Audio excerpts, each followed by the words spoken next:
Questão 3. A figura ilustra, fora de escala, a trajetória de um planeta em torno do Sol. Considerando que as áreas sombreadas são iguais, assinale com um X as afirmações corretas. Então, as áreas sombreadas são essas áreas azuis aqui, tá? Então, usando a matemática, se a gente calcular esse espaço aqui, ó, usando a geometria, nós vamos achar a mesma área para essas duas figuras geométricas, esses dois triângulos, né? Então, isso tem a ver com a segunda lei de Kepler. E o que Kepler dizia? O tempo que o planeta leva para percorrer o arco 1 é igual ao tempo que ele leva para percorrer o arco 2? Sim, isso é verdade, né? Apesar da gente ver aqui uma distância maior nesse arco 1 e uma distância menor nesse arco 2, nós sabemos que o planeta, quando ele está aqui no periélio, perto do Sol, por causa da gravidade, ele tem uma velocidade maior, né? E quando ele está aqui no afélio, ele vai ter uma velocidade menor, mas ele vai fazer isso no mesmo tempo, tá certo? Então, essa questão está correta. A 2. O tempo que o planeta leva para percorrer o arco 1 é menor que o tempo que ele leva para percorrer o arco 2. O tempo, como eu falei, vai ser o mesmo, né? As estações, o período de translação do planeta, ele marca um tempo determinado para cada movimento desse planeta, tá? Então, o tempo vai ser sempre o mesmo, não tem, mesmo ele fazendo o trajeto de uma forma mais rápida ou mais lenta, o tempo vai ser o mesmo. Se ele gasta um mês para sair desse ponto e chegar até esse ponto, ele também vai demorar um mês para sair desse ponto e chegar a esse ponto. Entendido? A 3. O tempo que o planeta leva para percorrer o arco 1 é maior que o tempo que ele leva para percorrer o arco 2. Então, se a questão 2 está errado, logo a questão 3 também está errada, porque o tempo vai ser igual, tá? A questão 4. A velocidade média do planeta para percorrer o arco 1 é igual à velocidade média dele para percorrer o arco 2. Essa está errada pelo que eu falei antes. Ele vai percorrer este espaço aqui numa velocidade maior do que ele vai percorrer esse espaço aqui. A velocidade vai ser maior, o tempo e a área serão os mesmos, tá certo? E a afirmativa 5 fala que a velocidade média do planeta que percorre o arco 1 é menor que a velocidade média dele para percorrer o arco 2. Ela também está errada, pelo mesmo motivo, pelo motivo que a resposta correta aqui é a 6, ó. A velocidade média do planeta para percorrer o arco 1 é maior que a velocidade média dele para percorrer o arco 2, tá certo? Então, é o que eu falei, é como Kepler descreveu na sua segunda lei, né? Que as áreas 1 e 2 aí, elas são iguais. O planeta vai levar tempos iguais para percorrer essa mesma área, entretanto, a velocidade média vai ser diferente.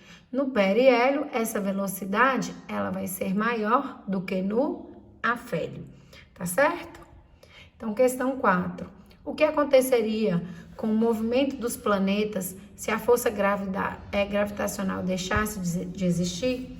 Ou seja, se o Sol não exercesse mais força gravitacional em cima dos planetas. O que iria acontecer?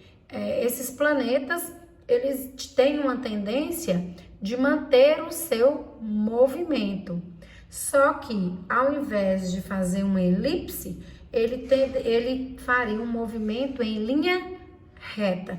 Então, ele iria se afastar constantemente do Sol, tá certo? Mantendo a mesma velocidade de quando cessou a gravidade. Então, ele deixaria de ter um movimento rotacional ao redor do Sol.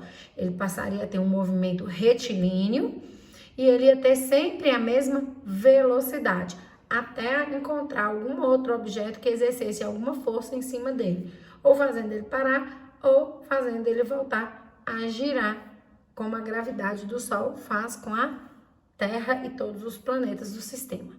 Tá certo? 5. Quando você joga uma pedra para cima, ela sobe até certa altura e depois retorna ao solo. Por que que isso acontece? Isso acontece porque é a Terra que vai exercer a maior força gravitacional dos objetos. Por exemplo, a Terra exerce a força gravitacional em tudo que está em cima dela. Eu tenho a minha força gravitacional, mas eu não sou capaz de atrair para perto de mim a caneta, ou lápis, ou computador, ou celular que estão aqui perto. Por quê? Porque a força gravitacional da Terra é muito maior. Ela meio que elimina a minha força gravitacional. Deu para entender? Qualquer coisa, manda uma mensagem no zap, tá? Questão 6. 2 planetas atraem-se segundo uma força F. Se a distância entre os 2 planetas aumentar, o que ocorrerá com a força F entre eles? Bom, quanto mais distante um do outro, menor será essa força gravitacional. Quanto mais perto um do outro, maior será a influência dessa força gravitacional. Então, se a distância entre eles aumenta, o que vai acontecer com a força gravitacional? Ela vai reduzir. Quanto mais perto eles estão, maior a força. Tá certo? Vamos então para a questão 7. A questão 7 mostra pra gente essa tabela aí, ó. Eu vou ler o texto, depois eu mostro toda a tabela, tá? A tabela a seguir apresenta as informações referentes ao período de translação e ao raio de órbita dos planetas do Sistema Solar. Observe que os planetas que estão mais próximos do Sol executam uma volta em um intervalo de tempo ou período menor. Use uma calculadora e complete a última coluna da tabela, aplicando a terceira lei de Kepler.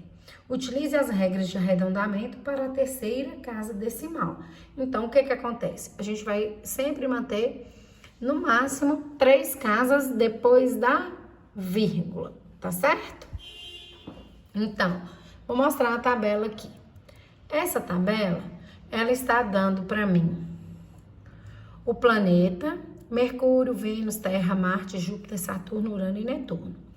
O período de translação, né? Que é igual a T em 1 ano. Então, o Mercúrio, ele tem um período de translação de 0,241 em 1 ano, tá? O raio da órbita, 0,387 em AU, sempre em AU, tá? Então, a Terra, a translação dela em 1 ano, ela não dá uma volta completa? Os planetas que estão mais perto do Sol, eles vão ter uma porcentagem dessa volta. Então, se eu olhar para Mercúrio aqui, no mesmo tempo que a Terra dá uma volta, Mercúrio vai dar mais do que 4 voltas. Tá certo? Vênus dá prática mais de uma volta e meia. E a Terra dá uma volta. Então, a gente leva em consideração a Terra. Tá vendo que a Terra é 1 ano, uma translação, tá? Então, Vênus, em 1 ano terrestre, né? Ele dá 0,615 translação. Então, menos do que uma, né? Aliás, mais do que uma. Ele vai dar uma volta completa e ainda vai dar mais um pouco de volta, certo? Aí, se eu olho os planetas que estão mais longe do Sol em relação à Terra, como Marte, ó, para você ver, ele demora 1 ano, 88. Júpiter, 11 anos, 9. Saturno, 29 anos, 5. Urano, 84 anos. Netuno, 165 anos para fazer uma translação, tá? E o raio da órbita é a distância que eles estão em relação ao Sol em AU. AU é uma medida que é referente à distância da Terra do Sol. Então, a Terra distante do Sol é 1 AU. Quem está antes da Terra tem menos do que 1 AU. Quem está depois da Terra vai ter mais do que 1 AU, tá certo? Entendido isso, pessoal? Então, o que é que eu quero? Eu quero, utilizando a terceira lei de Kepler, saber, né, qual que é a unidade aí, né? Qual que é a relação entre o período de translação e o raio da órbita, para ver se eu realmente acho um número constante. O que é uma constante? É o mesmo número para todos esses cálculos. E como que eu vou fazer esse cálculo, Carol? Eu vou utilizar essa regrinha aqui, ó. Tá vendo? T ao quadrado, que se refere ao período de translação, dividido pelo raio da órbita ao cubo. E como que eu vou fazer isso? Eu já fiz aqui para vocês verem de forma mais detalhada. Então, só um minutinho que eu já vou mostrar. Olha aqui, ó. Tá dando para ver? Então, eu fiz, ó, Mercúrio. A translação de Mercúrio equivale a 0,241 em um ano. O raio dele é uma distância de 0,387 a 1. O que é que eu vou fazer? Eu vou colocar período de translação ao quadrado dividido pelo raio da órbita ao cubo. Então, 0,241 ao quadrado dividido por 0,387 ao cubo, tá? 0,241 vezes 0,241, tá fazendo aí na calculadora? Você achou 0,058. Lembra que a gente vai manter só 3 casas decimais? E 0,387 vezes 0,387 vezes 0,387 também dá 0,058. Então, 0,058 dividido por 0,058 é igual a 1. Perceberam? Então, eu vou anexar na resolução de vocês a foto aqui do que eu fiz no caderno e vocês vão fazer todas as suas continhas, tá certo? Eu já fiz todas e vocês vão fazer todas também no caderno. E agora eu vou mostrar aqui de novo, vou voltar no quadro, na imagem, para a gente comentar sobre as constantes que nós encontramos. Então, aqui o nosso quadro, eu vou encontrar a constante em relação à translação e ao raio da órbita de Mercúrio, 1 em relação a Vênus, 1 para a Terra. Aqui eu tenho 0,998. 0,998 não é 1. Verdade, não é 1. Mas o que é que está faltando aí para o 1? É uma quantidade muito irrisória, né? Que na maioria dos cálculos matemáticos a gente até arredondaria isso aqui para 1, ó.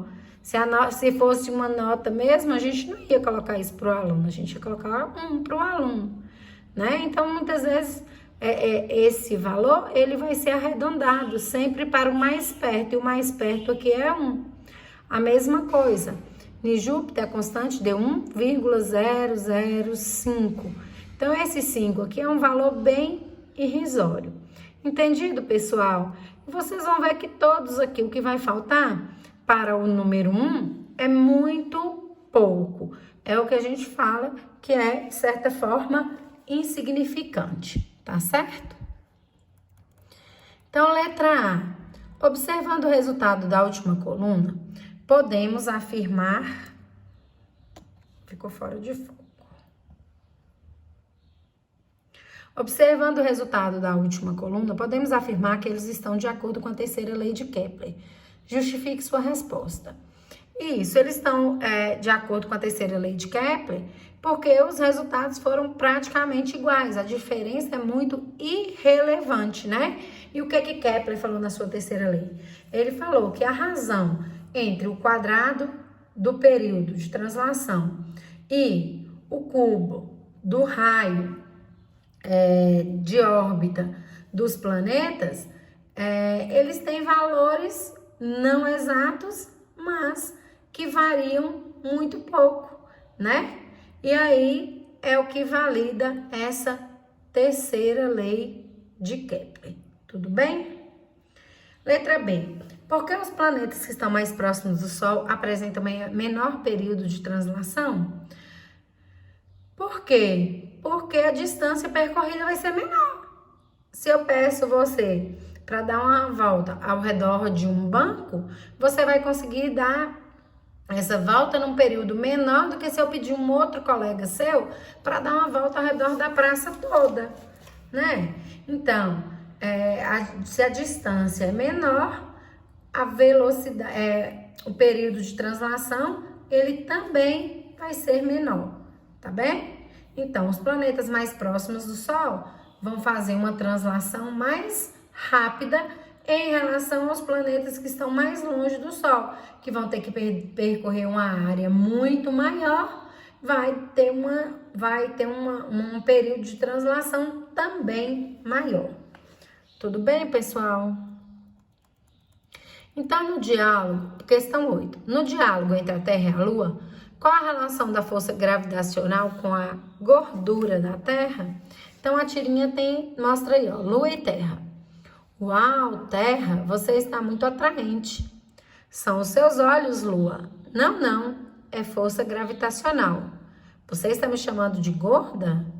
Então, o que uma coisa tem a ver com a outra, né? A Lua está falando que é força gravitacional e a Terra está se achando gorda por causa disso.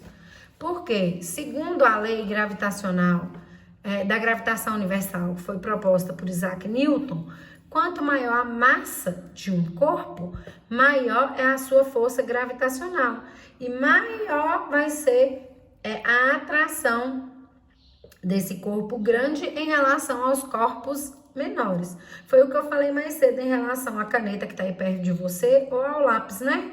Você é muito maior do que a caneta ou muito maior do que o lápis. Sua força gravitacional é muito maior, você teria que atrair ele para você. Só que você concorre com a Terra, que é muito maior do que você, tem uma força gravitacional muito maior do que a sua. Então, tanto você quanto os objetos vão acabar sofrendo a força gravitacional da Terra.